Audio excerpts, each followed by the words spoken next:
When Ray began franchising McDonald's in 1955, he was 52 years old. He had diabetes, arthritis, and had lost both his gallbladder and thyroid gland. And still, he worked with the same enthusiasm he had when he was only 18. Having struck a deal with the McDonald brothers to help them franchise, Ray was on a mission to put a McDonald's in every corner of America. And so he founded McDonald's System Incorporated, a separate entity to the original restaurant that was run by the McDonald brothers. The contract with the McDonald brothers stated that Ray's job was to scout new locations to open new McDonald's stores and to find restaurants operators to run them. Ray would then train them on how to use the speedy service system and repeat the process with more stores all across the country. The contract also stated that if Ray wanted to make any changes in the store's design or change any part of the speedy service system, he would need to receive written confirmation signed by both brothers. Now, for every new McDonald's restaurant Ray opened, he received $950 upfront, and the store operator would pay him 1.9% of the revenue the store generated. However, of that 1.9%, over a quarter would go to the McDonald brothers as a royalty payment. So Ray was essentially getting 1.4% of the money each McDonald's store made. And at first, Ray was thrilled about this partnership, but soon he would start to feel he got a very bad deal and that his relationship with the McDonald brothers would be much worse than he could have imagined. It all began when Ray found a great new spot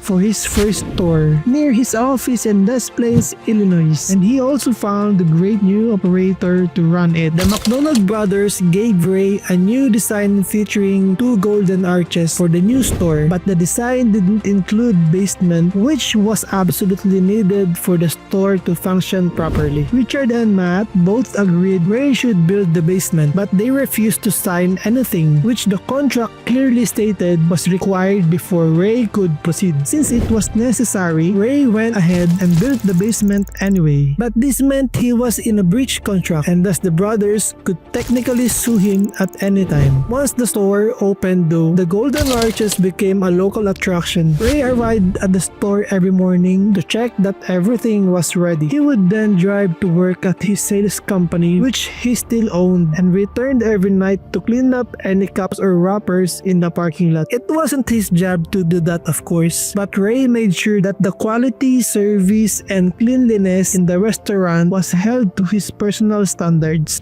In just a few months, the McDonald's in Illinois was even more impressive than the original McDonald's operated by the McDonald brothers, still Ray's company. McDonald's System Incorporated only got $950 for it, plus 1.4% of the store's revenue. So while the store's operator was getting rich, Ray himself was barely making any money considering all the work he was putting in. But it soon paid off in another way. The store was so impressive that Harry Soundborn, the vice president of an ice cream chain called Tasty Freeze, decided to suddenly quit his prestigious job and come to work for Ray. Tasty Freeze was one of the largest franchises in the country at this point. However, Ray only had enough money to pay Harry $100 a week, less than a quarter of his salary at Tasty Freeze. Surprisingly though, Harry was so keen on being part of McDonald's that he accepted. Harry's job to manage the finances of McDonald's System Incorporated, including negotiating loans and devising a way for them to actually make a profit. Harry had a lot of experience from Tasty Freeze, so in 1959, Ray appointed him as CEO. This way, Ray could focus on building as many stores as he could without worrying about the financial side of the business, something that totally disinterested him. In their first year as duo, they got 18 franchisees signed up to run their McDonald's store, 9 of them in California.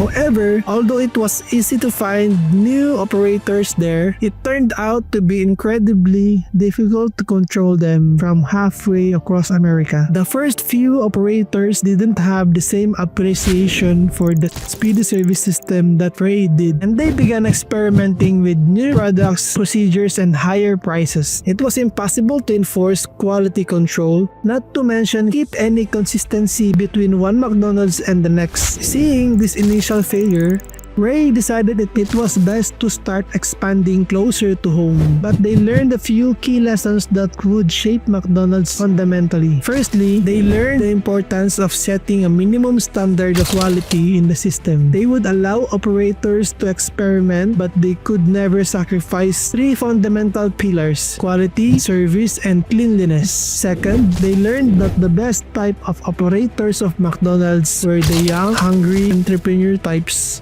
One of the best operators was a young Jewish man who tried selling a Catholic Bible to Ray. He found it admirable and made him an operator. These sorts of franchises were better because they were active operators with a lot of drive and hustle, not just owners who wanted a passive income. Finally, Ray learned that if they were going to make serious money, it was not going to be from a 1.4 service fee.